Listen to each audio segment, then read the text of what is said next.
কিন্তু চেষ্টা করবেন এই যে ল্যাফিংগুলো আছে না, ল্যাফিংগুলো যেন এক জায়গায় না হয়, মানে অল্টারনেট আর কি।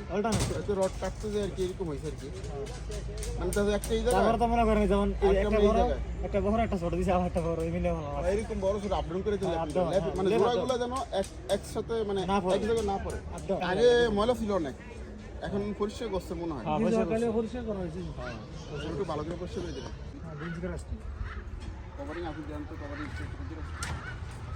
এখানে ভাই এই নিচে আছে এই কি আছে হ্যাঁ রিং এর থেকেই তো মানে রিং এর থেকেই আছে। এটা কোন সাইডে বলো এটা বলো কিছু না, এখানে রিং এতে বলে দেখেন দুই রকম ভালো আছে।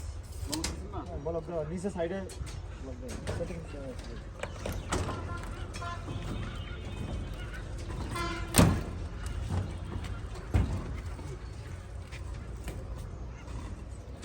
যেটা 1 যাবে 2 তে বলে কোন একই সেকশন L4 এ দেওয়া আছে।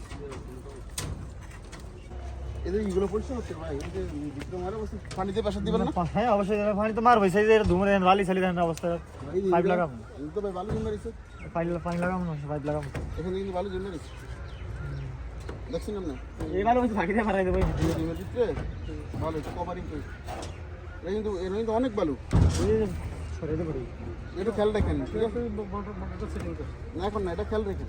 ডালা আগে দিয়ে মানে এটা পুরো বেইম যা আছে সব ভিজাবো না তো ঠিক আছে এটা আমার একটু আপনি তো কামাই দেওয়া করছেন বাকি সাথে বুঝতে পারবেন এই লাইনে সম্ভবত হয় এই দুটা কলম ভেঙে থেকে কোনো একটু বাইরে কষ্ট শুনি দুটো কলম এই যে এইটার এই কলমটা লাইন কি ঠিক নেই তুমি?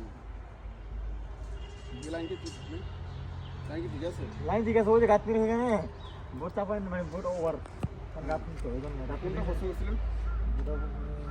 এই কলমটা সম্ভবত এই কলমটা কোনো মানে লিমিট থেকে কলমটা কোনো বাইরে কষ্ট থাকি না থাকে কিনা না না, এটা ভিতরে। আপনি ওই ইয়েতে দেখেন ফ্লোর দেখেন তাহলে আমার মনে হয় সব বুঝতে পারবেন।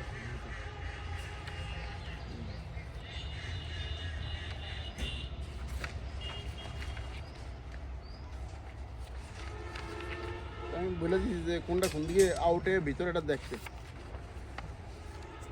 এর ভিতরে থাকবে, ভিতরে বেশিটা ওদিক দিছি। আর আরেকটা কারণ জিনিস এটা আমরা এটার পরে কিন্তু দরজা, ওটার পরে না। না এখন আরেকটা জিনিস আপনারা বলতে চাচ্ছি যে আমরা আপনার এই চকিটা দিচ্ছেন ভিতরে এখন এই চকিটা আমরা বাইরে নিতেছি তাহলে তো এখান থেকে ফ্লো সারা দেওয়ার কথা মানে সারা দিতে হবে পাম আসলে কি বাইরে নিয়ে অনেক যদি এখানে দরজা দিতে পারেন, দাপ মিলাইতে পারেন, দাঁত নয় ঠিক আছে? দাপ না মিলে তাহলে দরজা আমরা এটার এই পাশে দিতেই হবে, আর দরজাটা এই পাশে দেওয়ার কারণ আছে, ঠিক আছে? এটা ভিতরে দিলে আবার এখানে যত গ্যাপ থাকবে, গ্যাপ থাকে আমি এই বরাবর কিন্তু ঢুকবো, হ্যাঁ এই ওয়াল বরাবর ঢুকবো, দরজাটা কিন্তু এখন মানে এখানে সব আমার এই জায়গাটা কিন্তু নষ্ট হলো না। এখন আমি যদি এখান থেকে ঢুকে নেই কলম এই পাশে, তাহলে আমার এই জায়গাটা নষ্ট হলো না। এখন তো মনে করেন আমরা